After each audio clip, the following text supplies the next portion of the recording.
In February of 2013, the Mali government had unfortunately been unable to accommodate a hostage situation that had broke out on their border with Algeria.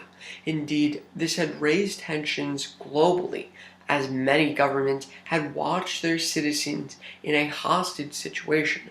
Many of them did not stay to just watch. Indeed, according to a Huffington Post report dated February 19th, 2013, the French government had deployed 3,000 troops to handle the situation, which they were praised globally for, as United States, Great Britain, and other foreign countries had had their citizens rescued from this situation.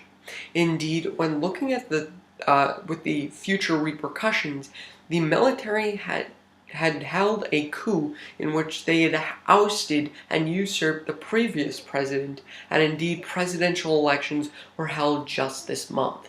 Indeed, relieved as many Mali citizens were, Mr. Ibrahim Keita was then elected, and with the fate of the Tuareg separatists who had helped Al-Qaeda pose this hostage situation hanging in the balance, the Council on Foreign Relations was forced to ask the question: Will will the election of Ibrahim Keita allow the Mali government to negotiate a peace treaty with the Tuareg separatists? And the answer to this question is yes, for the following three reasons. First, because the Tuareg separatists do not have centralized al-Qaeda support anymore. Secondly, because the government has actually become much more versatile militarily. And lastly, because the government has become much more democratic. But first, we have to realize that the Tuareg separatists do not have the undue support of Al-Qaeda as they once did. Indeed, according to a report done by the Christian Science Monitor dated August 6, 2013, the Tuareg separatists have simmered down simply because they haven't met ends with the Al-Qaeda group. Indeed, unfortunately, Al-Qaeda was what the Tuareg separatists were so heavily dependent on in maintaining their dominance within northern Mali. Indeed, in the long term, this is going to be very detrimental for the separatist group, and unfortunately is going to make them meet ends with the Mali government simply because they don't have the dominance and don't have the arsenal as they once did with their ties to the Al-Qaeda group. And therefore, it's detrimental for the group not to have their own dominance within the area. But unfortunately, they're going to have to meet a peace treaty that Mr. Keita has been proposing recently. And therefore, it is in their best interest to meet ends with the government of Mali simply because they don't have the dominance due to the fact that they don't have the undue centralized support of Al-Qaeda. But secondly, we have to realize that the government of Mali has actually become much more versatile.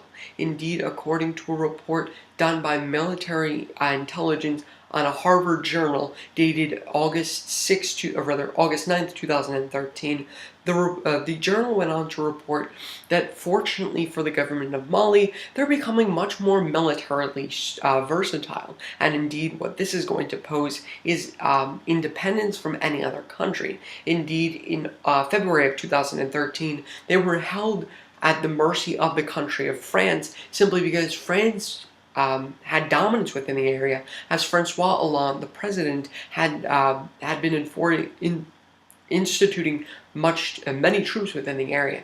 However, as the journal goes on to elaborate, it's going to seem to be a completely different platform for the country, simply because they're starting to become much more versatile towards the situations that are going to erupt in the future. Indeed, according to a Huffington Post report dated May 16th, 2013, it's in their best interest to become much more versatile because of how the area, how northern Mali is going to succumb to different types of military situations that are unfortunately going to be detrimental if they don't in fact become versatile. And therefore it is going to work for them because it's going to work for the peace treaty simply because the country isn't going to be under any other country's dominance rather than the country of Mali, and therefore they've gained their independence as is. But lastly, we have to look to them becoming democratic.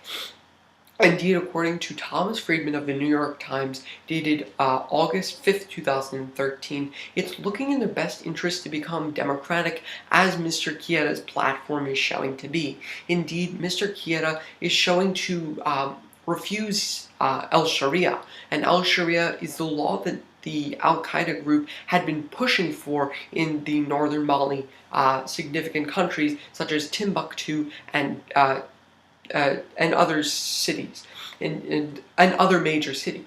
Indeed, the Al Qaeda group had been pushing for Al Sharia, which was why the Tuareg separatists did not meet ends with them. And indeed, the Mr. Keita, in his presidency, stated that he's going to work for the means of the people. Indeed, according to a report done by The Economist, dated August 1st, 2013, it's looking much more beneficial for the country itself, simply because under democratic law, the people are going to see their needs met. And unfortunately, this had been a problem that had met the peace treaty of 2006, which was quote-unquote infringed upon. And that is what led to the unsettled disputes, because the country was too high-strung,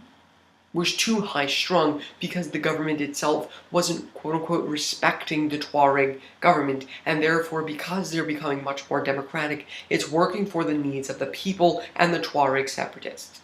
So therefore, when re-examining today's question, has the election of Ibrahim Keita allowed for the government of Mali to negotiate a peace treaty with the Tuareg separatists? The answer is yes, for the three reasons that we've discussed.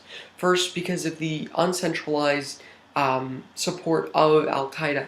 Secondly, because of the government adding towards versatility within the military. And lastly, because of the government overall becoming much more democratic. Thank you.